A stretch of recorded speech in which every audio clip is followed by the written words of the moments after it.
Hello students, most welcome. आइए आज हम ऐट पार के क्वेश्चन को सॉल्व कर लेते हैं। इंस्टॉलमेंट में कैसे सॉल्व करते हैं क्वेश्चन को। जब क्वेश्चन इंस्टॉलमेंट बेस होता है, आपने प्रीवियस वीडियो में देखिएगा जाके, लमसम में और इंस्टॉलमेंट में दो मेथड पे कंपनी शेयर इशू करती है और उसका मनी रिसीव करती है। तो लमसम पे क्वेश्चन तो मैंने बता दिया है। अब हम इंस्टॉलमेंट पे अगर क्वेश्चन होगा तो कैसे करेंगे। वैसे तो शेयर को तीन तरह से इशू करते हैं। कोई भी शेयर का प्रैक्टिकल क्वेश्चन होगा तो उसमें या तो शेयर एट पार पे, या तो एट डिस्काउंट पे, या तो फिर एट प्रीमियम पे इशू किया गया होगा। तो मैं यहाँ पे स्टार्ट करती हूँ एट पार से। यहीं से आपका शेयर का क्वेश्चन स्टार्ट होता है। तो आइए देखते हैं। तो मनोज इलेक्ट्रॉनिक लिमिटेड एक कंपनी है जिसकी ऑथोराइज्ड कैपिटल है 4 लाख रुपीज़। वो डिवाइडेड है किसमें, 40,000 शेयर्स में, जो कितने रुपए के हैं, 10 रुपए के हैं। यानी कि कंपनी को गवर्नमेंट ने बोला है कि तुम 4 लाख के कैपिटल तक अपना बिजनेस रन कर सकते हो। तो ऑथोराइज्ड कैपिटल कितना हो गया, 4 लाख का हो गया। अब कंपनी ने 4 लाख रुपए को इकट्ठा करने के लिए क्या किया, 40,000 शेयर में डिवाइड कर दिया और एक शेयर की कीमत कितनी रखी, 10 रुपये। तो अगर 40,000 शेयर मार्केट में सोल्ड किया जाए और हर शेयर को 10-10 रुपये में सोल्ड किया जाए तो 4 लाख रुपीज़ मिल जाएगी। 40,000 इंटू 4, 40,000 इंटू 10, तो 4 लाख रुपीज़ आपको मिल गए। अब देखिए, the company issued all the shares, company सारे शेयर्स को यानी कि 40,000 शेयर्स को मार्केट में इशू कर देती है। और देखिए पेमेंट कैसे मिलता है, 2 रुपीज़ एप्लीकेशन पे मिलता है, 3 रुपीज़ अलॉटमेंट में मिलता है, 3 रुपीज़ फर्स्ट कॉल पे और 2 रुपीज़ फाइनल कॉल पे। तो ये सेकंड और फाइनल कॉल यही हो जाएगा आपका, क्योंकि यहाँ पे सिर्फ 2 ही कॉल की गई है। तो आप इस सबको ऐड कर लीजिए, 2 3 3 2, ये आपका ऐड होने पे 10 रुपीज़ हो जाएगा। तो 10 रुपीज़ आपको कई इंस्टॉलमेंट में देने हैं, इकट्ठे नहीं देने। और लमसम वाले मेथड में क्या होता है कि 10 रुपीज़ कंपनी को पब्लिक इकट्ठे पेड कर देती है। तो यहाँ पे आप अंतर समझ गए होंगे। The whole issue was subscribed by the public and all the money were dollar received। और आपका सारा का सारा शेयर मार्केट में बिक गया, पब्लिक ने सब्सक्राइब कर दिया है और अब आपको सारे रिसीविंग भी हो गए हैं। तो गिव जर्नल एंट्रीज, आपको क्या करना है, जर्नल एंट्री बना के तैयार करना है। तो अब हम पढ़ेंगे कि हम इस क्वेश्चन को कैसे सॉल्व करेंगे, इसके जर्नल को कैसे बनाएंगे। ओके, आइए अब हम क्वेश्चन को सॉल्व कर लेते हैं। तो सबसे पहले हम एक फॉर्मेट बना लेंगे और उस फॉर्मेट में हम date,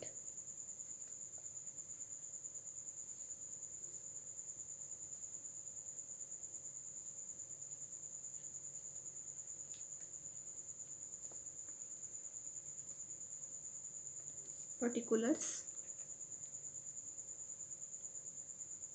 LF,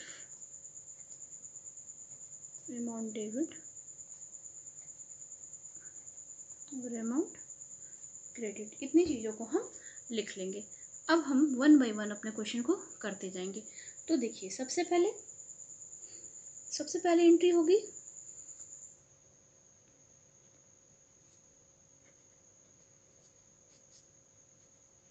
bank account debit to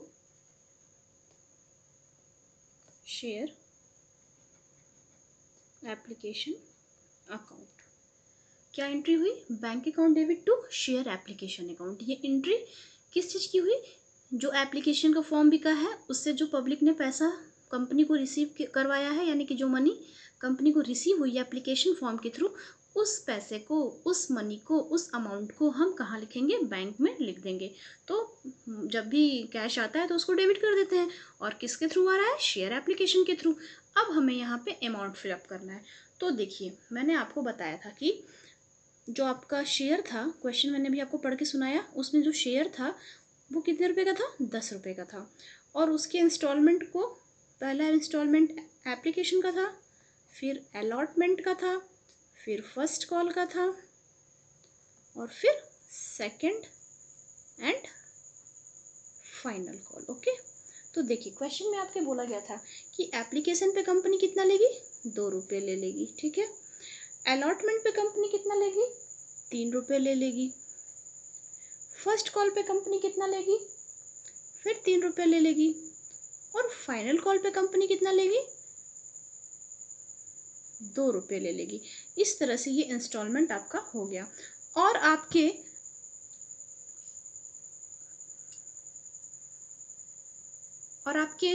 कितने नंबर ऑफ शेयर थे, तो नंबर ऑफ शेयर आपके कितने थे, 40,000, कितने थे, 40,000। और एप्लीकेशन की वैल्यू कितनी थी, 2 रुपये। यानी 40,000 शेयर अगर मार्केट में बिकेगा और एक शेयर की कीमत 2 रुपये होगी तो 40,000 की कितनी हो जाएगी, 80,000। कितनी हो जाएगी, 80,000। ये आपका एक क्वेश्चन का एंट्री फर्स्ट हो गया। आप नरेशन क्या लिख दोगे, बिंग एप्लीकेशन मनी रिसीव। यहाँ पे आप नरेशन लिख लोगे, बिंग एप्लीकेशन मनी रिसीव।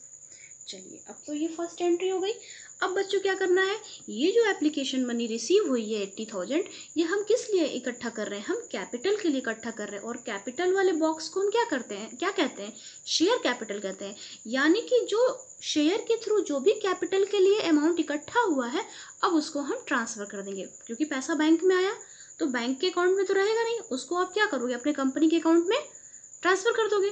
तो अब उस कंपनी के अकाउंट में जिसमें आप ट्रांसफर करोगे उसका क्या नाम है, उसका नाम है शेयर कैपिटल अकाउंट। तो चलिए हम ट्रांसफर कर लेते हैं। तो एंट्री हो जाएगी share application account debit to share capital account. अब देखिए बच्चों, इस एंट्री से ये एंट्री कैंसिल हो गई।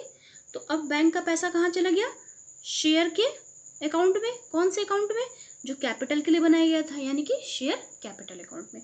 और सेम अमाउंट आपका हो जाएगा 80,000, क्योंकि सेम अमाउंट ही ट्रांसफ़र होगा तो इसलिए यहाँ पे आपका सेम अमाउंट हो जाएगा। तो ये दो एंट्री मिलके आपकी एक एंट्री कंप्लीट कर दी है। आइए अब हम आगे चलते हैं। अब जब एप्लीकेशन फॉर्म बिक जाएगा तो दूसरा इंस्टॉलमेंट क्या बनेगा, मैंने बताया पहले एप्लीकेशन फॉर्म बिकता है, फिर अगर इंस्टॉलमेंट में क्वेश्चन होता है तो क्या होता है, अलॉटमेंट ड्यू करती है कंपनी।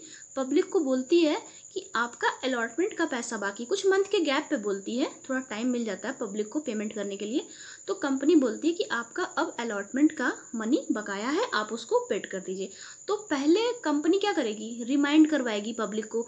तो उस एंट्री को हम ड्यू की एंट्री बोलते हैं। यानी पहली एंट्री जो कंपनी रिमाइंड करवाएगी कि आप अलॉटमेंट का पैसा ले आइए, उसको कंपनी कहती है कि वो ड्यू की एंट्री करेगी। यानी अब जो एंट्री होगी वो अलॉटमेंट के ड्यू की एंट्री, रिसीविंग की नहीं होगी। पहले कंपनी मांगेगी तब पब्लिक देगी, तो इसलिए पहले मांगने की एंट्री होगी। तो देखिए क्या एंट्री बनेगी, एंट्री हो जाएगी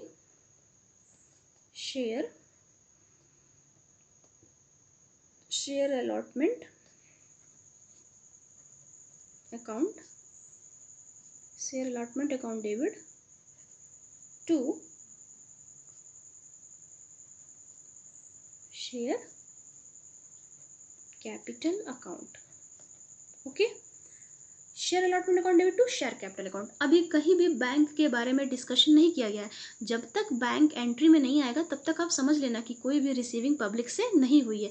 जैसे ही पब्लिक से मनी रिसीव होगा तुरंत आपकी एंट्री किस में कन्वर्ट हो जाएगी, बैंक में कन्वर्ट हो जाएगी। क्योंकि आपको पता है कि पैसा जब आता है तो डेबिट होता है। कहाँ डेबिट होता है, तो कैश या तो बैंक। तो अब हम पहले यहाँ देख लें कि कंपनी कितने रुपए की मांग कर रही है अलॉटमेंट पे। तो देखिए फिर कंपनी के पास 40,000 शेयर है, क्वेश्चन में स्टार्टिंग में बता दिया गया था। और अलॉटमेंट की वैल्यू कितनी थी, 3 रुपीज़ थी। यानी कंपनी बोलेगी कि आप अब पब्लिक से बोलेगी कि अब आप अपना जो 3 रुपया बकाया है अलॉटमेंट पे वो भी दे दीजिए। तो पब्लिक बोलेगी ठीक है ले लीजिए। तो अभी कंपनी बोल रही है दे दीजिए, तो उसकी एंट्री हो गई, कितनी दे दीजिए,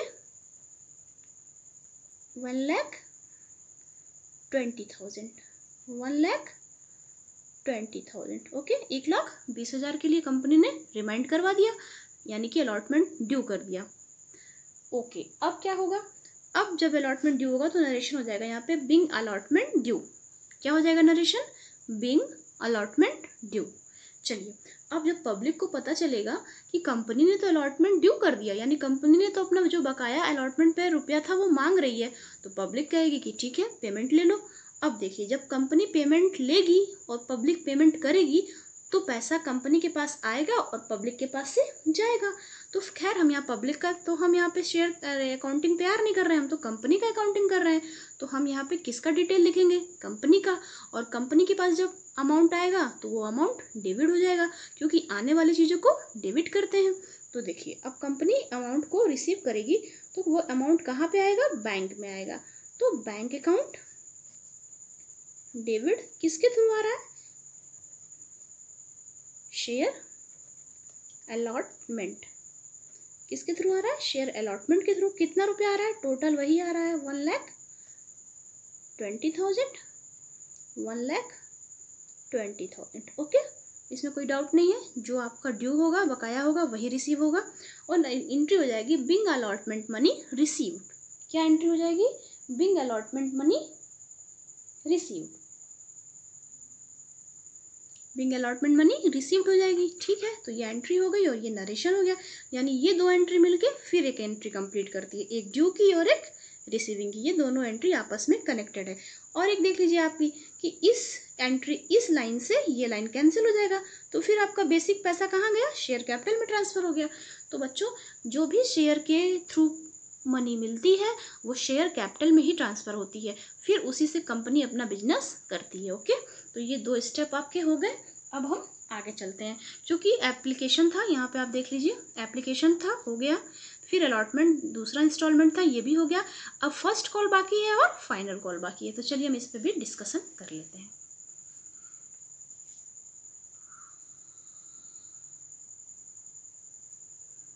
आइए अब हम फर्स्ट कॉल देख लेते हैं क्या करना है। तो फर्स्ट कॉल कंपनी बोल रही है, फिर कुछ मंथ का गैप देती है कंपनी पब्लिक को। अब कंपनी फिर रिमाइंड करवाती है पब्लिक को कि जनरल पब्लिक में एक मैसेज देती है कि भाई अपना जो अलॉटमेंट के बाद आपका बकाया चल रहा है, यानी फर्स्ट कॉल का जो इंस्टॉलमेंट बकाया है उसको भी आप दे दो। तो कंपनी पहले क्या करेगी, फिर ड्यू करेगी, फर्स्ट कॉल मांगेगी। मांगने को मतलब हमने बताया क्या, ड्यू करने से है। तो कंपनी फर्स्ट कॉल का जब अमाउंट मांगेगी तो फिर एंट्री किस चीज़ की होगी, ड्यू की होगी। और जब पब्लिक पेमेंट करेगी तब कौन सी एंट्री होगी, सेम वही एंट्री, रिसीव की एंट्री होगी। तो चलिए सबसे पहले फर्स्ट कॉल को ड्यू कर लेते हैं। एंट्री हो जाएगी आपकी share first call, share first call account debit to share capital account, to share capital account. Same amount होगा, बिल्कुल होगा। फिर देख लीजिए 40,000 शेयर है और फर्स्ट कॉल का भी अमाउंट कितना था, 3 रुपये। तो फिर वही हो जाएगा 1,20,000, 1,20,000। ठीक है, पब्लिक को बोला गया है कि जो आपका इंस्टॉलमेंट बाकी है कॉल का वो 3 रुपये से बाकी है, 40,000 शेयर पे लाके दे दीजिए। क्योंकि पब्लिक से कितना मांगा गया था, एक शेयर पे 10 रुपये। तो 40,000 शेयर पे 10 रुपये के हिसाब से 4 लाख आपको कंप्लीट करना है। तो देखिए जब मल्टीप्लाई किया तो 1,20,000 आ गया, कंपनी ने ड्यू कर दिया। अब पब्लिक क्या करेगी, पेमेंट करेगी। और जब पब्लिक पेमेंट करेगी तो फिर कंपनी रिसीव करेगी। तो फिर कंपनी दूसरी एंट्री किस चीज़ की करेगी, रिसीविंग की करेगी। तो फिर पैसा बैंक में आएगा। तो एंट्री कर लेंगे हम, bank account debit to share first call account. कितना मनी रिसीव होगा, 1,20,000। जितना बकाया होगा उतना ही तो रिसीव होगा, यानी जितना कंपनी ड्यू करेगी उतना ही तो पब्लिक पेड करेगी। तो फिर 120 हो गया। फिर नरेशन क्या हो जाएगा, being first call amount received. अब आपने देखा कि 3 किस्तें आपकी आपको मिल चुकी हैं।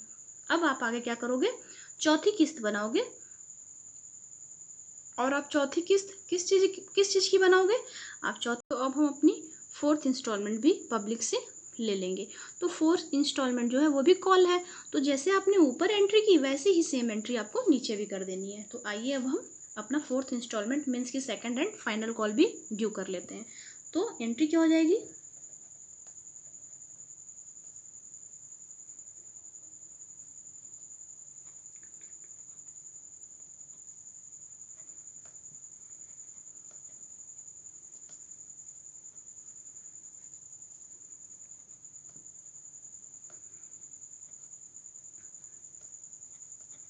एंट्री हो जाएगी share second and final call account debit to share capital account. Amount कैसे फिलअप होगा, तो 40,000 शेयर है और कितने रुपए का था फाइनल कॉल, 2 रुपये का था, यानी कि कितना हो जाएगा, ये फिर आपका 80,000 हो जाएगा मल्टीप्लाई करने पे। तो यहाँ पे भी 80,000 और यहाँ पे भी 80,000। कंपनी ने पब्लिक से बोला भाई तुम्हारा जो लास्ट पेमेंट बाकी है, जो लास्ट इंस्टॉलमेंट बाकी है 2 रुपये से 40,000 शेयर पे, वो दे दो। तो ये मांगने की एंट्री हो गई। अब पब्लिक पेमेंट करेगी तो फिर कंपनी रिसीव करेगी, यानी अब कौन सी एंट्री बनेगी, रिसीव करने की। और जब रिसीव करने की एंट्री बनेगी तो बैंक डेबिट हो जाएगा। तो bank account debit to share second and final call account. Okay, और अमाउंट भी सेम हो जाएगा 80,000 और यहाँ पे भी 80,000। यहाँ नरेशन होगा being second and final call due, और लास्ट एंट्री में आपकी जो नरेशन लिखी जाएगी वो होगी being second and final call amount received. तो ये आपके क्वेश्चन हो गए कंप्लीट, जिसमें आपने एक एंट्री, सबसे पहली एंट्री आपने फिर से देख लीजिए, सबसे पहली एंट्री आपने किस चीज़ की आपने एप्लीकेशन के मनी को रिसीव करने की।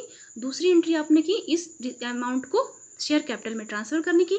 यानी ये 2 एंट्री मिल करके आपकी कितनी एंट्री बनाती है, एक एंट्री बनाती है। ठीक है, फिर आपने अलॉटमेंट ड्यू यानी अलॉटमेंट मांगा और फिर आपका अलॉटमेंट का पैसा मिल गया, यानी ये दूसरी एंट्री। फिर ये आपने फर्स्ट कॉल का पैसा मांगा और आपको फर्स्ट कॉल का भी अमाउंट रिसीव हो गया, तो ये आपकी तीसरी एंट्री।